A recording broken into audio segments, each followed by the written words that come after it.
Assalomu alaykum, hurmatli tomoshabinlar.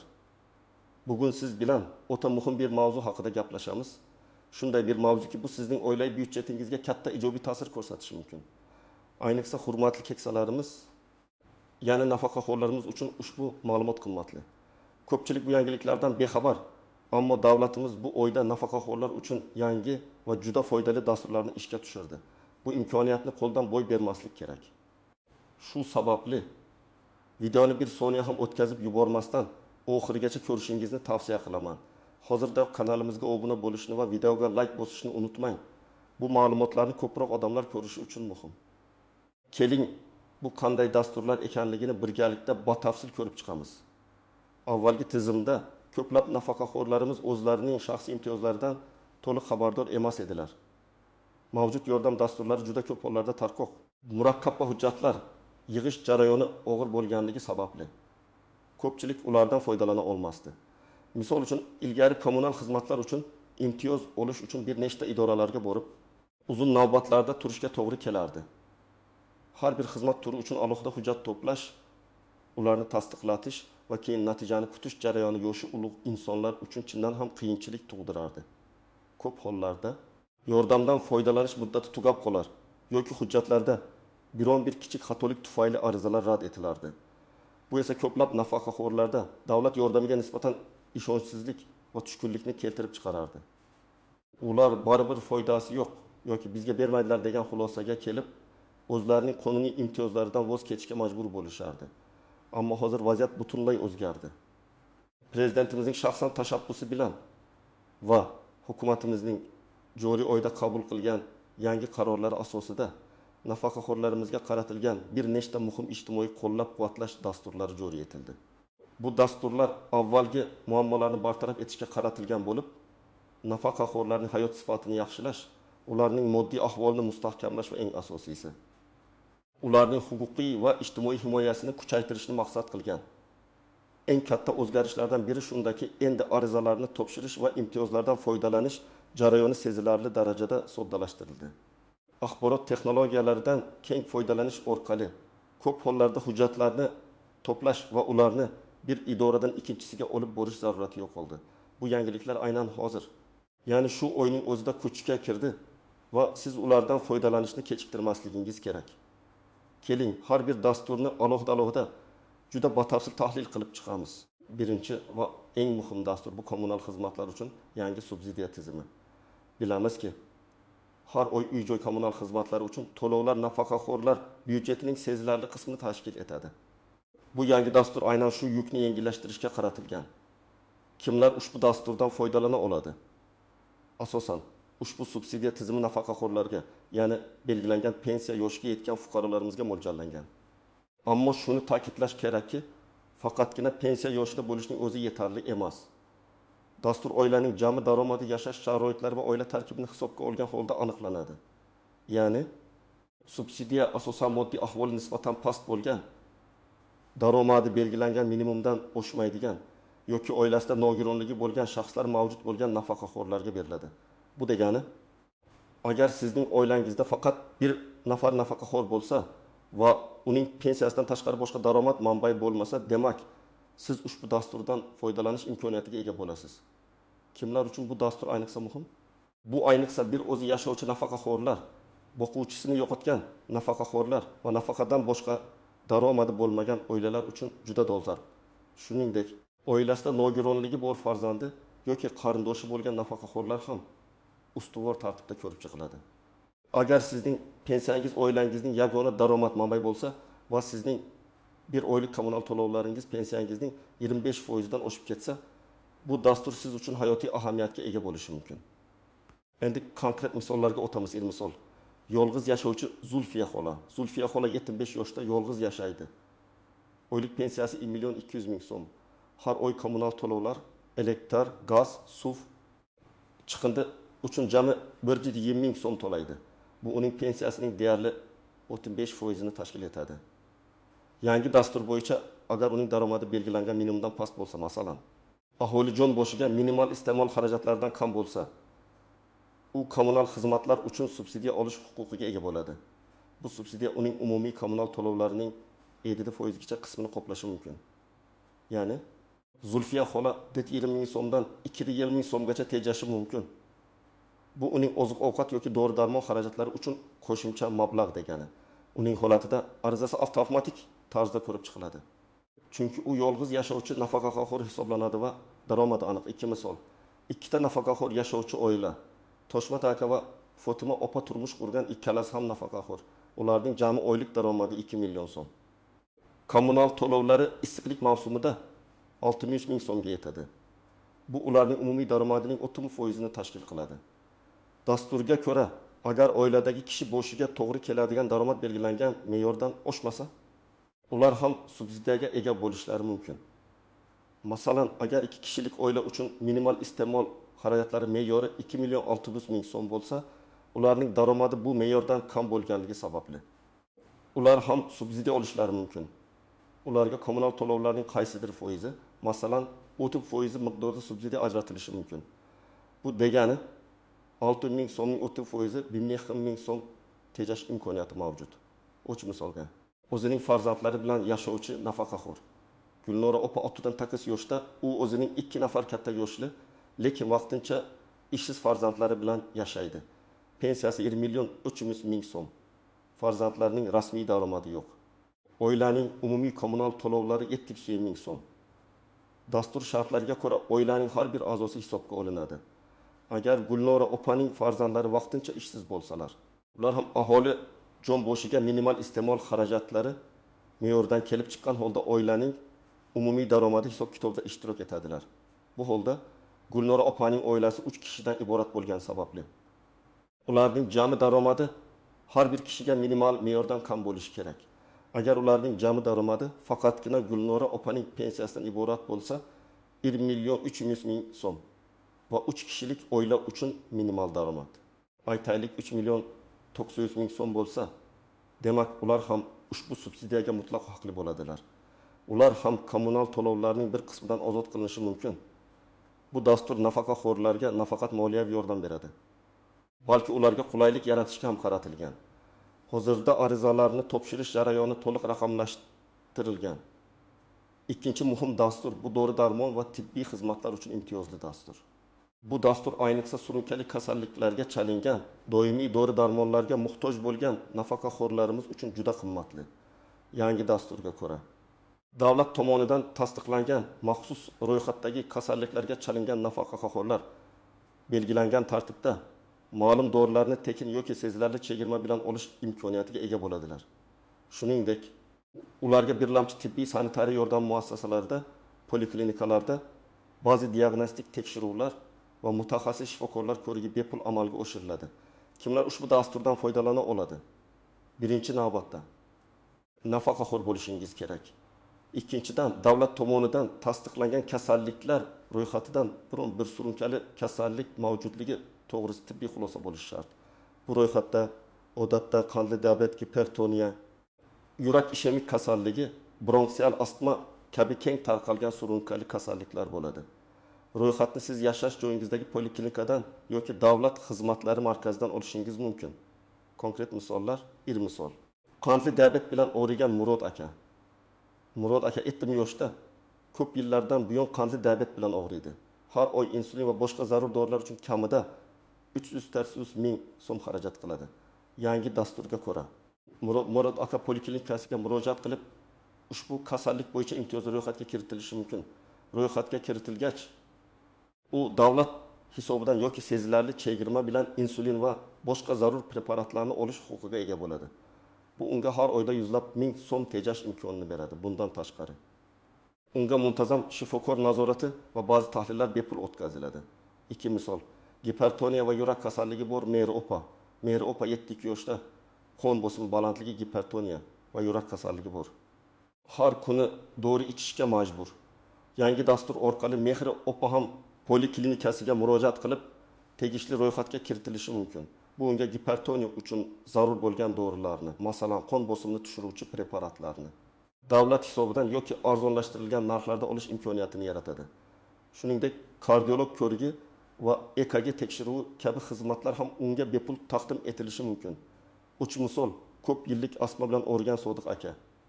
Sodiq aka 65 yoshda uzoq yillardan beri bronxial astma bilan kurashadi.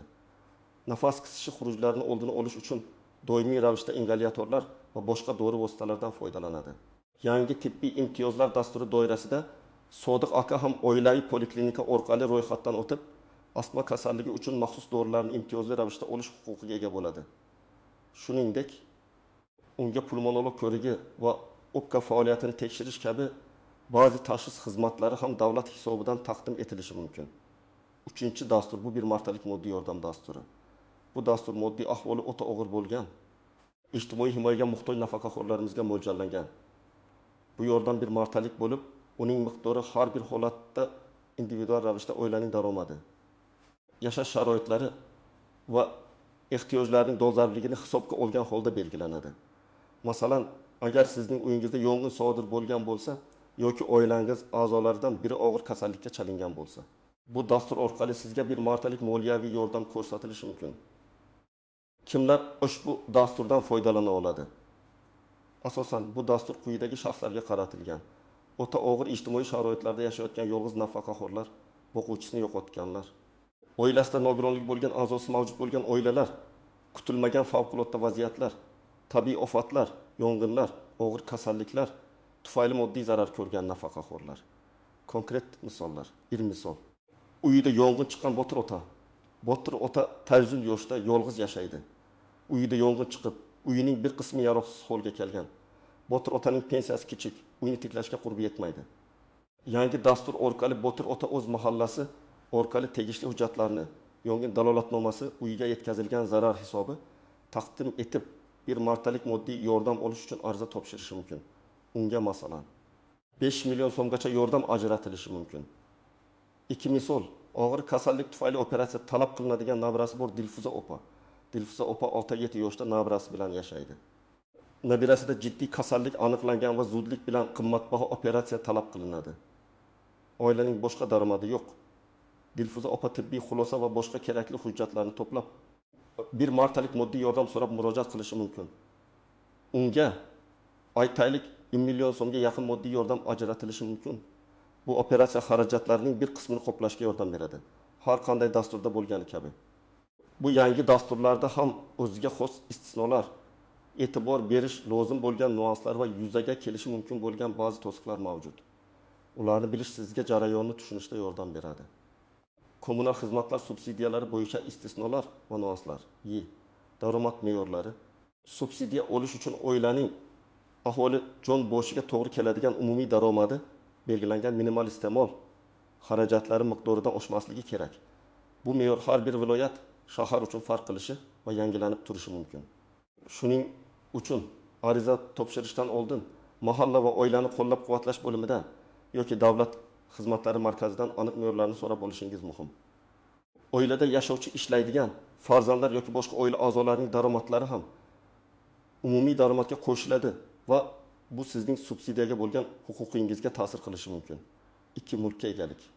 Agar nafaqaxo'rning yoki uning oila a'zolarining mulkida ikkinchi yoki undan ortiq ko'chmas mulk obyekti, masalan, 2 ta uy, 2 ta kvartira, katta hajmda yer uchastkasi mavjud bo'lsa, bu ham subsidiya olish huquqini cheklashi mumkin. Dasturning maqsadi aynan moddiy ahvoli og'ir bo'lganlarga yordam berishdir. 3. Avtotransport vositalari oiladan qiymati belgilangan me'yordan yuqori bo'lgan avtomobil mavjudligi ham subsidiyadan mahrum etishga sabab bo'lishi mumkin. Eski, arzon avtomobillar odatda hisobga olinmaydi. 4. Boshqa imtiyozlar bilan birgalikda foydalanish. Ba'zi nafaqaxo'rlar allaqachon boshqa turdagi imtiyozlardan foydalanayotgan bo'lishi mumkin.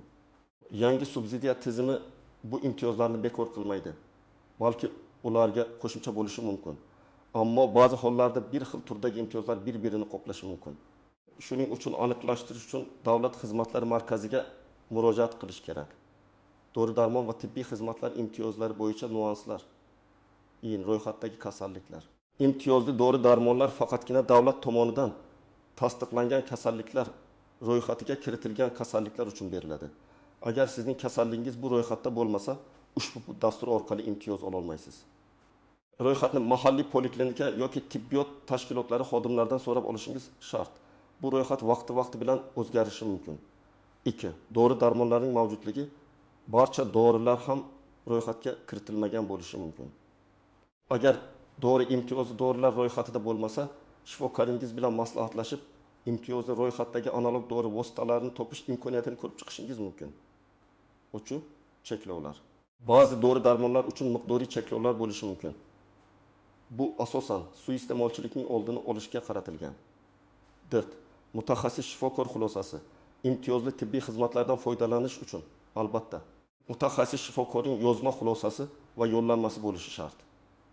Avval oilaviy poliklinika shifokori bilan maslahatlashib, keyin yo'llanma olishingiz kerak. Bir martalik moddiy yordam bo'yicha e'tiborga olinadigan jihatlar 1. Hujjatlashtirish. Bu yordamni olish uchun ehtiyojingizni tasdiqlovchi hujjatlarni taqdim etish juda muhim. Masalan, yong'in dalolatnomasi, tibbiy xulosalar, zarar smetasi kabi hujjatlar zarur bo'ladi. 2. Mahalla komiteti tavsiyasi. Ko'p hollarda bir martalik moddiy yordam olish uchun mahalliy mahalla komitetining tavsiyasi yoki tasdiqlovchi xulosasi muhim rol o'ynaydi. Mahalla xodimlari sizning moddiy ahvolingiz va ehtiyojingizni eng yaxshi bilishadi. 3. Imkoniyatlarining cheklanganligi. Bir martalik moddiy yordam fondlari cheklangan bo'lishi mumkin. Shuning uchun ehtiyojmandlarga ustuvorlik beriladi. Har bir ariza individual ko'rib chiqiladi. Yordam miqdori ehtiyojning dolzarbligiga qarab belgilanadi. Shuni unutmangki, har bir holat o'ziga xos va noyobdir. Shuning uchun ariza berishdan oldin barcha nuanslarni aniqlashtirish va maslahat olish juda muhimdir. Qo'shimcha ma'lumot uchun doimo davlat xizmatlari markazlariga yoki mahalliy ijtimoiy himoya bo'limlariga murojaat qilishingiz mumkin. Endi esa eng muhim qismga keldik. Siz nima qilishingiz kerak? Bu yangi dasturlardan foydalanish uchun qanday amaliy qadamlar qo'yishingiz lozim? 1. Ma'lumot to'plash va aniqlashtirish. Birinchi qadam yashash joyingizdagi mahalla va oilani qo'llab-quvvatlash bo'limiga murojaat qiling. Ularda sizning hududingiz uchun amalda bo'lgan minimal iste'mol xarajatlari me'yorlari va kommunal xizmatlar subsidiyalari uchun daromad chegaralari haqida aniq ma'lumot bo'ladi. Agar dori-darmon va tibbiy xizmatlar imtiyozlari qiziqtirsa, o'z oilaviy poliklinika shifokoringizga murojaat qilib, imtiyozli kasalliklar ro'yxatini va imtiyozli dorilar ro'yxatini so'rab oling. Davlat xizmatlari markazlariga DXM ham bemalol bo'lishingiz mumkin. Ular barcha dasturlar bo'yicha batafsil konsultatsiya beradi.